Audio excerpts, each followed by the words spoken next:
اللہ تعالیٰ نے ہمیں یہ دین دیا۔ دین کا مطلب آئین، شریعت کا مطلب آئین خداوندی جو اللہ تعالیٰ نے اپنے بندوں کے لیے نازل فرمایا، اور امتحان کی غرض سے خود پردے میں چلا گیا تاکہ دیکھے کہ کون اللہ کے آئین کی پاسداری کرتا ہے اور کون نہیں کرتا۔ پاسداری کرنے والے کامیاب ہیں، نہ کرنے والے دونوں جہانوں میں ناکام ہیں۔ تو اسی سلسلے میں بات چل رہی ہے کہ اللہ تعالیٰ نے اور رسول اللہ صلی اللہ علیہ وسلم نے انسانوں کو جو چیزیں سکھلائیں، بتلائیں، جو قوانین سکھائے، انہی کو اپنا کر ہی ہم اپنا کھویا ہوا مقام واپس لے سکتے ہیں، اپنی قوم کی تقدیر بدل سکتے ہیں، نظام بدل سکتے ہیں، انقلاب لا سکتے ہیں۔ ان کو اپنائے بغیر قیامت تک ہم اندھیروں میں ہی رہیں گے، کبھی بھی روشنی کی طرف نہیں آ سکیں گے، ہمیشہ سمندر کی موجوں سے ٹکراتے رہیں گے، کبھی بھی ہماری کشتی کنارے سے نہیں لگے گی۔ ان اصولوں کو اپنا لیں، ان احکامات اور تعلیمات کو اپنا لیں جو اللہ تعالیٰ نے ہمیں دی ہیں، تو انشاءاللہ العزیز بہت جلد چند ہی دنوں میں، چند ہی مہینوں میں ہم اپنے مسائل کو حل کر سکتے ہیں۔ کچھ باتیں آپ کے سامنے عرض کی جا چکی ہیں۔ اللہ تعالیٰ کی توحید سب سے پہلی بنیادی چیز، سب سے پہلا عمل توحید خداوندی۔ اس کے علاوہ انسانیت کی ہمدردی، وقت کی قدر و قیمت، معاشی ترقی، یہ کچھ باتیں آپ کے سامنے ان کی تفصیل عرض کر دی ہے۔ آج ایک دو باتیں اور، اس کے بعد انشاءاللہ یہ موضوع ہمارا ختم ہو جائے گا۔ پہلی چیز جو آج کے بیان میں آپ کے سامنے عرض کرنی ہے، جو رسول اللہ صلی اللہ علیہ وسلم نے ہمیں تعلیم دی، قرآن مجید نے بھی ہمیں تعلیم دی، وہ ہے محنت۔ سستی، کاہلی سے اللہ اور اس کے نبی نے منع فرمایا، بلکہ رسول اللہ صلی اللہ علیہ وسلم اکثر نماز کے بعد یہ دعا مانگا کرتے تھے، اللہم انی اعوذ بک من العجز والکسل۔ اے اللہ میں سستی سے تیری پناہ چاہتا ہوں، عاجز آنے سے، سستی سے تیری پناہ میں آتا ہوں۔ محنت کی ترغیب دلائی۔ ایک صحابی آپ علیہ السلام کے پاس تشریف لائے، کچھ سوال کیا، کچھ مانگا، تو آپ نے فرمایا سوال کیوں کرتے ہو، مانگتے کیوں ہو، محنت کرو۔ اس نے کہا یا رسول اللہ صلی اللہ علیہ وسلم کچھ ہے نہیں محنت کرنے کے لیے، کیسے محنت کروں؟ آپ نے اس کا حل بتایا۔ آپ نے فرمایا تیرے گھر میں کیا ہے؟ فرمایا فلاں چیز ہے۔ فرمایا اس کو لے آؤ، اس کو بیچا، 2 درہم میں ایک کا کچھ سامان گھر کے لیے لے کر دیا، 1 درہم کا، اور 1 درہم کا رسی اور کلہاڑی خریدی۔ فرمایا کہ یہ سامان تو گھر دے کر آؤ، بچوں کو کھانے کے لیے راشن، اور یہ کلہاڑی اور رسی جنگل میں لے کر جاؤ، وہاں جا کر محنت کرو، اور کچھ دن میرے سامنے نہیں آنا۔ چنانچہ صحابی رسول نے جا کر محنت کی، جنگل سے لکڑیاں کاٹیں، لکڑیاں کاٹ کاٹ کر بازار میں بیچنے لگے۔ 1 دن، 2 دن، 4 دن، 6 دن، 10 دن، مہینے کے بعد آپ صلی اللہ علیہ وسلم کی خدمت میں حاضر ہوئے، دیکھا تو جسم میں اچھا لباس تھا، چہرے پر رونق تھی، اور ساری کارگزاری سنائی۔ آپ علیہ السلام نے برکت کی دعا فرمائی اور فرمایا کہ سوال کرنے کی ذلت سے محنت کرنا بہتر ہے، کل قیامت کے دن یہ سوال تیری پیشانی پہ ذلت کا نشان بنے گا قیامت کے دن۔ اس لیے بغیر کسی وجہ کے سوال کرنا، بھیکاری بننا دین اسلام میں پسند نہیں۔ محنت، خودداری یہ پسند ہے۔ اللہ تعالیٰ کو خودداری بہت پسند ہے، جیسا کہ پارہ نمبر 3 میں اللہ تعالیٰ نے بیان فرمایا کہ للفقراء الذین احصروا فی سبیل اللہ، ان فقیروں کا، محتاجوں کا خاص طور پہ خیال رکھا کرو۔ یہ اللہ تعالیٰ خود سفارش کر رہے ہیں مالداروں سے کہ وہ اللہ کے محتاج بندے جو اللہ کے راستے میں، اللہ کے دین میں لگے ہوتے ہیں، یعنی جہاد کرتے ہیں یا پڑھتے ہیں، پڑھاتے ہیں اللہ کے راستے میں، اور اس کی وجہ سے وہ لوگ معیشت کے میدان میں نہیں اتر سکتے، دین کی محنت کی وجہ سے، لا یستطیعون ضربا فی الارض، دین کی محنت کی وجہ سے وہ معیشت کے میدان میں نہیں آ سکتے، کوئی کام نہیں کر سکتے، کوئی کاروبار نہیں کر سکتے۔ ان فقیروں کا، ان محتاجوں کا، ان ضرورت مندوں کا اے مالداروں خاص طور سے خیال رکھو۔ ان کی خودداری کا عالم یہ ہے، اللہ تعالیٰ خود بیان فرما رہے ہیں یحسبهم الجاہل اغنیاء من التعفف تعرفهم بسیماهم لا يسألون الناس الحافا، کہ وہ لوگوں سے لپٹ کر سوال نہیں کرتے، پیچھے پڑ جائیں، ایسی بات نہیں، وہ لوگوں سے سوال نہیں کرتے، مانگتے نہیں، تاہم ان کے چہروں سے نظر آتا ہے کہ یہ بندہ محتاج ہے، یہ بھوکا ہے، یہ ضرورت مند ہے۔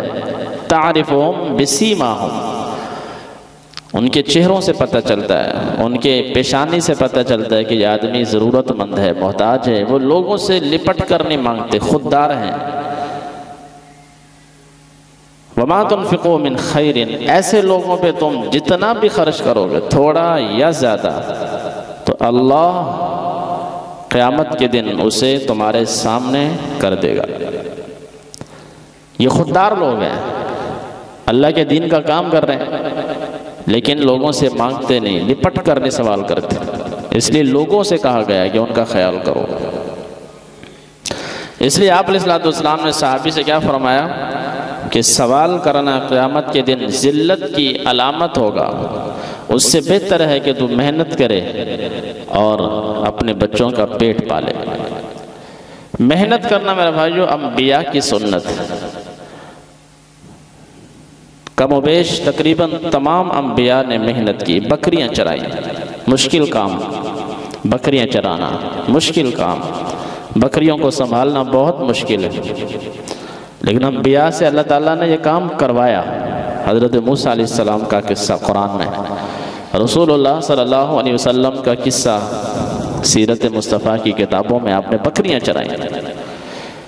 آپ علیہ السلام نے جیسے ہی ہوش سنبھالا، آپ کی عمر مبارک 11 سال ہوئی، 12 سال ہوئی، آپ نے دیکھا کہ میرے چچا ابو طالب تجارت کی غرض سے شام کی طرف جا رہے ہیں، تو آپ نے اصرار فرمایا کہ اے چچا جان میں بھی آپ کے ساتھ جاؤں گا تجارت کرنے، حالانکہ چچا جان نے منع فرمایا کہ بیٹا ابھی تو چھوٹا ہے، فرمایا نہیں میں آپ کے ساتھ جاؤں گا، میں تجارت کروں گا، محنت کروں گا۔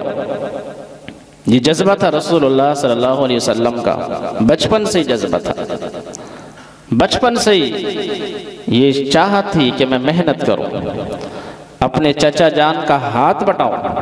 ابو طالب زیادہ بچے تھے، ضرورت مند تھے، آپ علیہ السلام کی فکر تھی کہ میں اپنے چچا جان کا ہاتھ بٹاؤں، چنانچہ آپ اس قلیل عمر میں، چھوٹی عمر میں، مشکل ترین سفر ہوتا تھا اس زمانے میں، اونٹوں پہ سفر، صحراؤں کا سفر، گرمی کا سفر، راستے میں پانی نہیں، آرام مشکل۔ آج کے اس ترقی یافتہ دور میں بھی سفر کرنا کتنا مشکل ہے، اچھی گاڑی ہے، پھر بھی بڑا مشکل. اس زمانے کا سفر آٹو پہ سفر ہوتا تھا، صحراؤں سے گزرنا پڑتا تھا، کئی دن پانی نہیں ملتا تھا، تھوڑا تھوڑا پانی پی کر گزارا کرنا پڑتا تھا تاجروں کو، قافلے والوں کو. چھوٹی سی عمر میں آپ علیہ السلام نے تجارت کے لیے سفر شروع کیا، اور وہ سفر تجارت کرتے کرتے آپ کی عمر مبارک 25 سال ہو گئی، حتیٰ کہ حضرت خدیجہ رضی اللہ تعالیٰ عنہ کا واقعہ پیش آیا. حضرت خدیجہ کے مال کو لے کر آپ ملک شام تشریف لے گئے، اور واپسی پر حضرت خدیجہ رضی اللہ تعالیٰ عنہ نے آپ کے بارے میں سنا، آپ کے واقعات، آپ علیہ السلام کی اچھی باتیں اپنے غلام کے زبان سے سنی، متاثر ہوئیں، اور نکاح کا پیغام بھیج دیا. آپ کی خودداری دیکھی، آپ کی محنت دیکھی، آپ کی ایمانداری اور دیانتداری کی وجہ سے حضرت خدیجہ کو اس سال زیادہ نفع پہنچا. پہلے دوسرے تاجروں کو مال دیتی تھی، نفع کم آتا تھا، اس دفعہ نفع زیادہ آیا. کیوں؟ حضور کی محنت کی وجہ سے، آپ کی ایمانداری، دیانتداری کی وجہ سے. یہی سبق ہے میرے بھائیوں ہم سب کو. محنت بھی کریں، ساتھ دیانتداری بھی اپنائیں، امانتداری بھی اپنائیں، اپنے کام میں لگن لگائیں. جو کام اللہ نے ذمہ لگا دیا ہے اس کو اچھے طریقے سے کریں. داؤد علیہ السلام میرے بھائیوں خلیفہ وقت تھے، حکمران تھے، لیکن محنت کرتے تھے، لوہے کی زرہیں بنا کر بیچتے تھے. سلیمان علیہ السلام کی حکومت کون نہیں جانتا؟ ہواؤں پر ان کی حکومت، سمندروں پر ان کی حکومت، جنات پر ان کی حکومت. پرندوں کی زبان وہ سمجھتے تھے، چیونٹیوں کی زبان وہ سمجھتے تھے. اللہ نے کتنی بڑی حکومت عطا فرمائی ہے. سلیمان علیہ السلام جیسی حکومت کسی کو نہیں ملی، ظاہری طور پہ، مادی طور پہ، لیکن محنت کرتے تھے. حکومت میں ہونے کے باوجود محنت کرتے تھے، اپنا گھر کا خرچہ اپنی محنت سے نکالتے تھے. سلطان اورنگزیب عالمگیر رحمۃ اللہ علیہ ہندوستان کے تاریخ کے سب سے بڑے حکمران، مغل خاندان کے چشم و چراغ، بادشاہی مسجد جنہوں نے بنائی. سب سے پہلی نماز سلطان اورنگزیب عالمگیر نے پڑھائی، شاہی مسجد. ہندوستان، پاکستان، بنگلہ دیش، نیپال، افغانستان کا بہت سا حصہ سب ان کی حکومت میں تھا. 51 سال حکومت کی.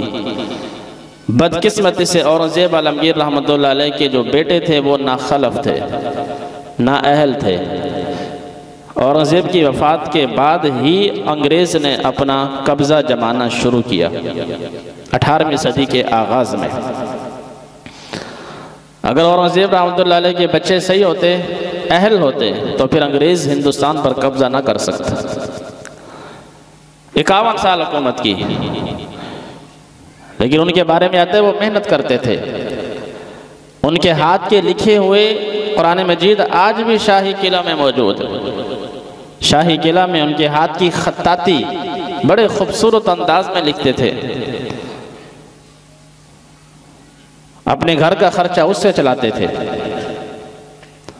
اس کا یہ مطلب نہیں کہ خلیفہ کے لیے تنخواہ لینا جائز نہیں، جائز ہے. حکمران اگر تنخواہ لے، جیسا کہ حضرت ابوبکر صدیق لیتے تھے رضی اللہ تعالیٰ عنہ، حضرت عمر بھی لیتے تھے، بیت المال سے اپنے گھر کے لیے وظیفہ لیتے تھے. وظیفہ لینا جائز ہے. اپنی ضرورت کے مطابق ایک حکمران بیت المال سے وظیفہ لے سکتا ہے. لیکن یہ جو واقعات میں سنا رہا ہوں محنت کے سنا رہا ہوں کہ ان لوگوں نے محنت کی. خلیفہ وقت ہونے کے باوجود انہوں نے محنت نہیں چھوڑی. اسی وجہ سے انہوں نے اپنا نام کمایا. تو آپ علیہ السلام کی سیرت میں ہمارے لیے نمونہ ہے. دوسری بات میرا بھائیو، محنت کس لیے کرنی ہے یہ بھی آپ صلی اللہ علیہ وسلم نے ہمیں بتایا. مال کس لیے کمانا؟ اپنے لیے، بچوں کے لیے اور دوسروں کے لیے. نیت یہ کرنی ہے کہ مجھے نفع آئے کاروبار میں، دکان میں، ملازمت میں. اس میں نیت کیا کرنی ہے؟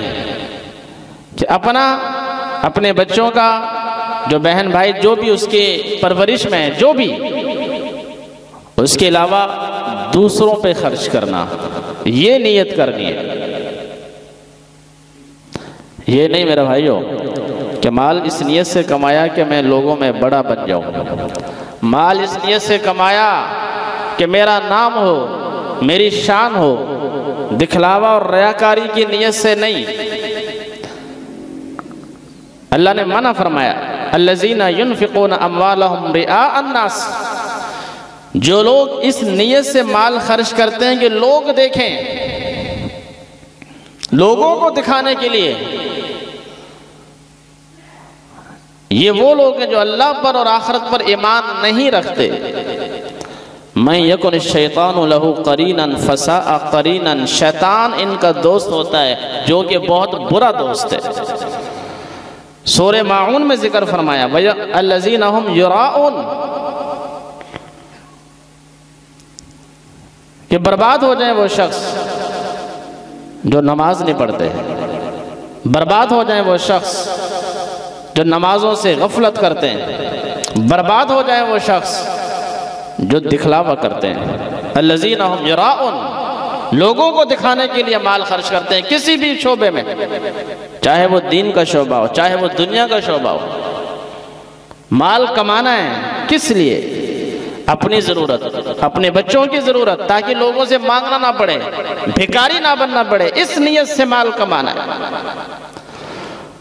اور جو بچے گا دوسروں پہ خرچ کریں گے۔ یسألونک ماذا ينفقون، اے میرے نبی صلی اللہ علیہ وسلم، صحابہ کرام آپ سے سوال کرتے ہیں کہ ہم اللہ کے نام پہ کتنا مال خرچ کریں؟ پارہ نمبر 2 میں تو اللہ نے جواب دیا قُلِ الْعَفْوَ، اے نبی صلی اللہ علیہ وسلم آپ ان سے فرما دیجئے اپنی ضرورت، اپنے بچوں کی ضرورت، اپنے والدین کی ضرورت، جس کی پرورش تمہارے ذمہ ہے، ان کی ضرورت سے جو مال بچے گا وہ راہ خدا پہ خرچ کر دو۔ قُلِ الْعَفْوَ، ضرورت سے زائد، فی الدنیا والآخرہ، اس کا فائدہ دنیا میں بھی ملے گا، آخرت میں بھی ملے گا، دنیا میں بھی آخرت میں بھی۔ اس نیت سے محنت کرنی ہے۔ بنی اسرائیل میں قحط کا زمانہ تھا میرے بھائیو، موسیٰ علیہ السلام کا دور تھا، قحط کا زمانہ، لوگ بھوک سے مر رہے تھے۔ ایک شخص گزر رہا تھا صحرا میں سے، ایک بہت بڑے ریت کے ٹیلے پر نظر پڑی، دل میں یہ نیت کی کہ کاش یہ ریت کا ٹیلا سونے کا پہاڑ ہوتا اور میں اس سونے کے پہاڑ کو اس کا اناج خرید کر اللہ کے بندوں میں تقسیم کر دیتا۔ صرف دل میں یہ تصور کیا، حالانکہ وہ ریت کا ٹیلا ہے، سونا نہیں، چاندی نہیں، مال نہیں، دولت نہیں۔ صرف اس بندے نے آہ بھری، دل میں یہ ارادہ کیا کاش یہ ڈھیر ریت کا نہ ہوتا، سونے چاندی کا ہوتا، میں اس کا اناج خرید کے رب کے بندوں میں تقسیم کر دیتا۔ اللہ نے موسیٰ علیہ السلام پر وحی بھیجی، اے موسیٰ جاؤ اس بندے کو پیغام دے دو اللہ نے تیری نیت قبول کر لی، تو نے صدقہ نہیں دیا، تو نے خیرات نہیں دی، یہ ریت کا ٹیلا یہ سونے کا ٹیلا بن کر اللہ نے یہ اجر تیرے نامہ اعمال میں لکھ لیا۔ صرف نیت کی اس نے، عزم کیا، ارادہ کیا ہے کاش یہ مال ہوتا، میں رب کے بندوں میں تقسیم کر دیتا۔ حضرت عثمان غنی رضی اللہ تعالیٰ عنہ قحط آیا مدینہ میں، 100 اونٹ سامان سے لدے ہوئے مدینہ میں لائے، تاجر آ گئے، بولی لگانے لگے، کسی نے کہا میں 5% زیادہ نفع دوں، کسی نے کہا میں 10 گنا زیادہ نفع دوں گا، کسی نے کہا 15%، کسی نے کہا 20 گنا۔ حضرت عثمان نے فرمایا کہ مجھے 700 گنا سے بھی زیادہ نفع مل رہا ہے۔ تاجر حیران ہو گئے کہ اتنا نفع آپ کو کون دے رہا ہے؟ 700 گنا، اس سے بھی زیادہ، کون اتنا نفع دے رہا ہے؟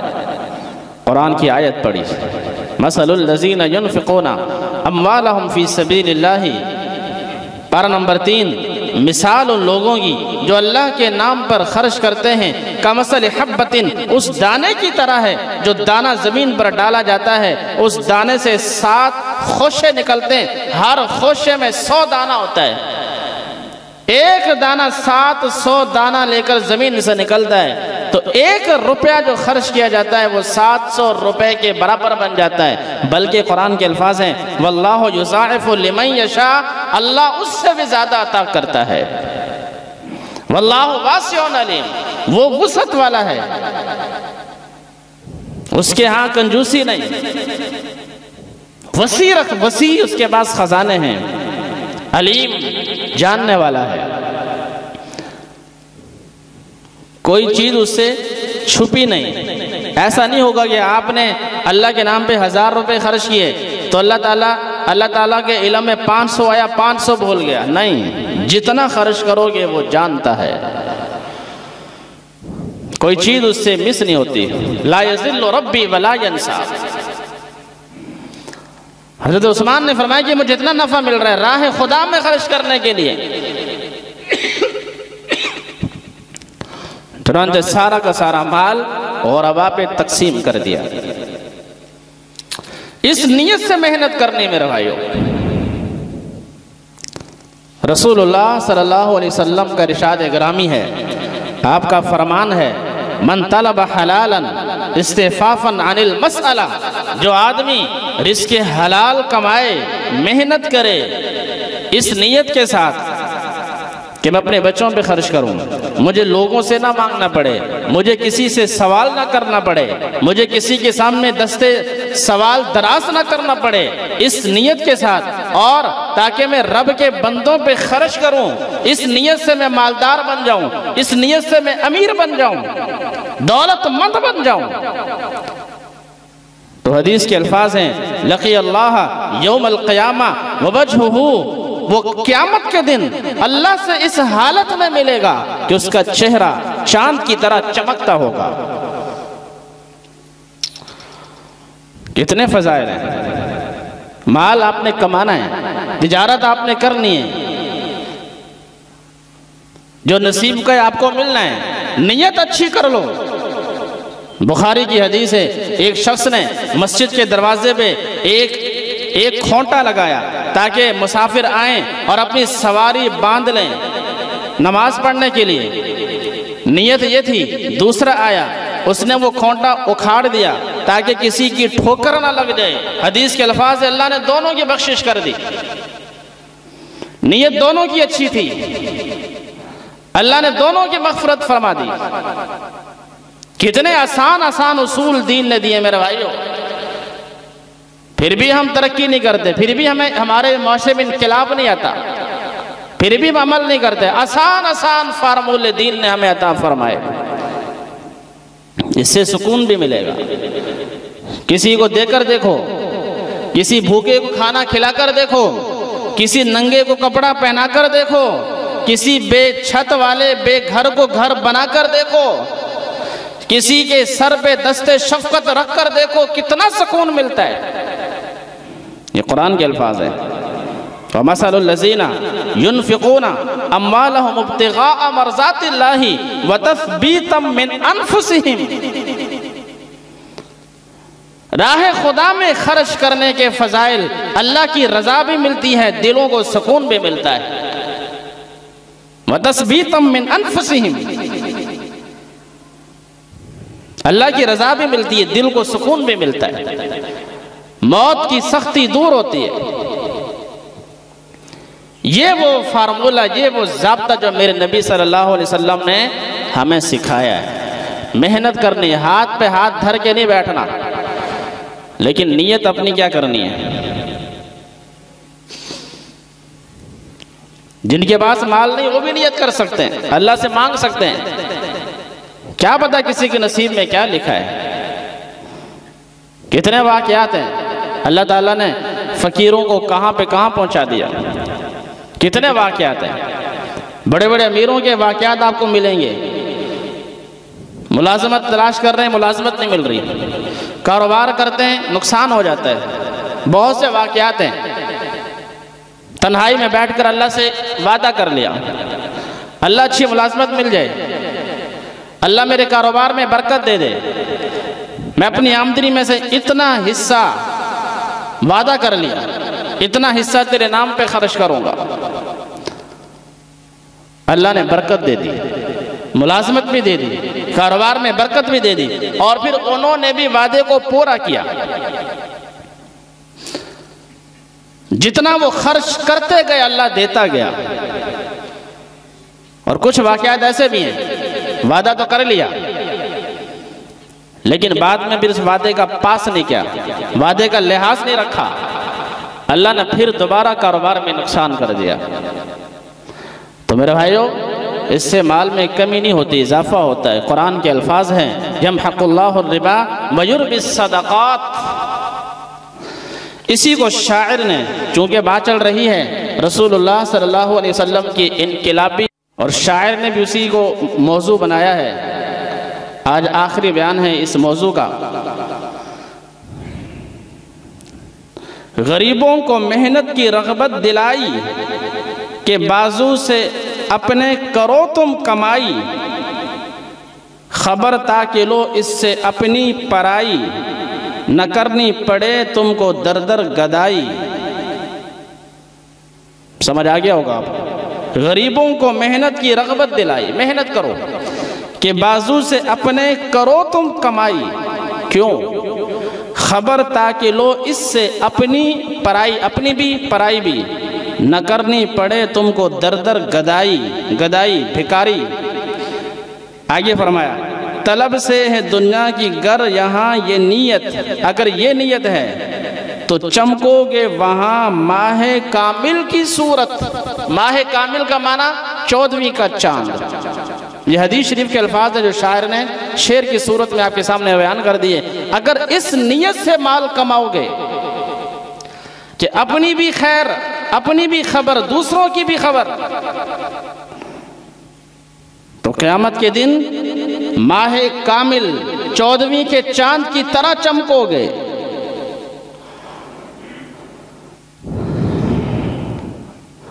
اور آخری بات میرے بھائیو، یہ نبی صلی اللہ علیہ وسلم کی تربیت کا اثر تھا جو صحابہ نے لیا۔ ہوئی ایسی عادت پہ تعلیم غالب کہ باطل کے شیدا ہوئے حق کے طالب، مناقب سے بدلے گئے سب مسالب، ہوئے روح سے بہرور ان کے قالب۔ آپ کی تعلیم کا اثر صحابہ نے لیا، حق کے شیدا بن گئے۔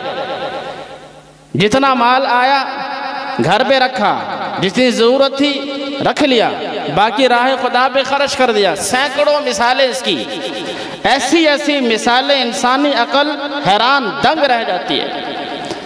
آپ نے جب بھی اعلان فرمایا اللہ کے نام پہ ضرورت ہے، بے شمار حدیث میں واقعات ملیں گے۔ جب بھی، حالانکہ وہ دور غربت کا دور تھا، آپ نے جب بھی اعلان فرمایا دین کے لیے یا غریبوں کے لیے، ایک حدیث ہے چند محتاج لوگ آپ علیہ السلام کی خدمت میں آئے، اپنی محتاجی کا اظہار فرمایا۔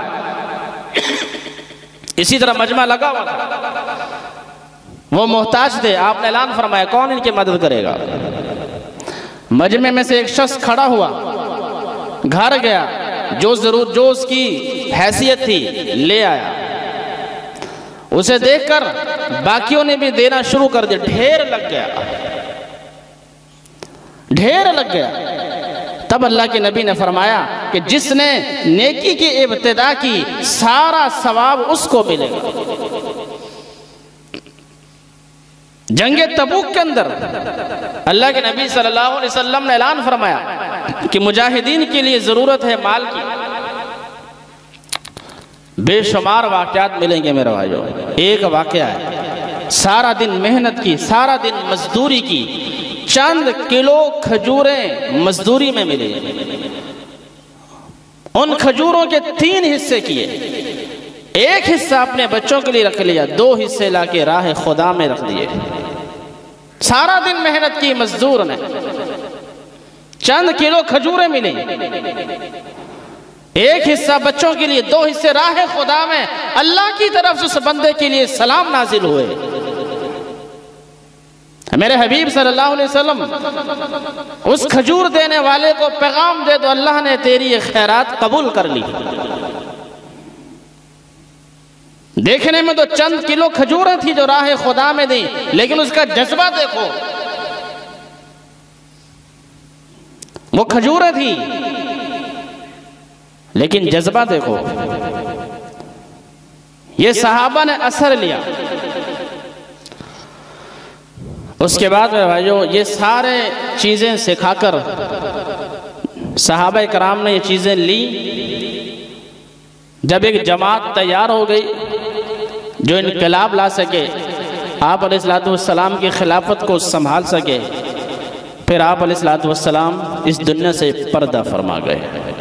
اسی کو شاعر نے اپنے آخری جملوں میں رحلت ختم المرسلین صلی اللہ علیہ وسلم، یعنی خاتم الانبیاء کی دنیا سے رحلت، دنیا سے پردہ، کیونکہ آپ کا مقصد یہ تھا کہ میں آؤں، آپ کو بھیجا اسی لیے گیا تھا، آپ کو نبوت اسی لیے ملی کہ لوگوں کے سامنے اللہ کی آیات پڑھ کے سنائیں، یتلو علیہم آیاتی ویعلمہم الکتاب، لوگوں کو کتاب سکھائیں، قرآن مجید سکھائیں۔ یہ ساری باتیں قرآن کی میرے بھائی، والحکمہ، لوگوں کو دانشمندی، سمجھداری کی باتیں سکھائیں۔ وہ سمجھداری کی باتیں کیا ہیں؟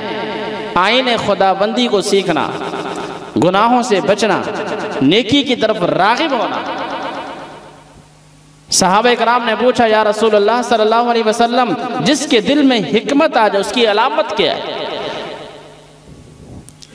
قرآن مجید نے جو بیان فرمایا کہ اللہ رب العزت حکمت سکھاتا ہے، اللہ رب العزت سمجھداری عطا کرتا ہے جسے چاہتا ہے، جس کے لیے چاہتا ہے اس کا سینہ اسلام کے لیے کھول دیتا ہے۔ اس کی علامت کیا ہے؟ تو آپ نے یہی فرمایا، گناہوں سے نفرت، نیکیوں کی طرف رغبت، گناہوں کو چھوڑ دے، نیکی کی طرف اس کے لیے آنا آسان ہو جائے۔ یہ دلیل ہے کہ اللہ نے اس کا سینہ کھول دیا ہے، اللہ نے اس کے دل اور دماغ کو حکمت سے بھر دیا ہے۔ یہ مقصد ہے پیغمبر صلی اللہ علیہ وسلم کو دنیا میں آنے کا۔ وَيُزَكِّيهِمْ، انہیں ہر قسم کی برائی سے پاک کرے۔ جب ایک جماعت تیار ہو گئی اور اس جماعت نے وہ رنگ جو رب کا رنگ تھا، صبغت اللہ، اللہ کا رنگ، دین، شریعت، اسلام، گزشتہ جمعہ میرے بھائیوں میں آپ کے سامنے واضح کر چکا ہوں کہ جب ہم دین کا لفظ بولتے ہیں اس کا مطلب کیا ہوتا ہے؟ ہمارے ذہنوں میں دین کا مطلب صرف اتنا سا ہوتا ہے کہ سجدے کر لیے، نماز پڑھ لی۔ دین کا مطلب انسان کی زندگی کے ہر شعبے میں یہ ساری باتیں جو آپ کے سامنے، یہ سارا دین ہے۔ معاشی ترقی ہے، انسانیت کی ہمدردی ہے، محنت کرنا، وقت کی قدر و قیمت کرنا، فضولیات سے بچنا، یہ وہ چیزیں ہیں جو دین سکھاتا ہے۔ اسے دین کا مطلب یہ نہیں ہوتا کہ بس نماز پڑھ لو اور جو ہم دیندار بن گئے، پورے دین پہ چلنا دین ہے۔ چنانچہ فرمایا آپ علیہ السلام کی رحلت، جب امت کو سب مل چکی حق کی نعمت، ادا کر چکی فرض اپنا رسالت، رہی حق پہ باقی نہ بندوں کی حجت، نبی نے کیا خلق سے قصد رحلت۔ کتنا خوبصورت پیغام ہے۔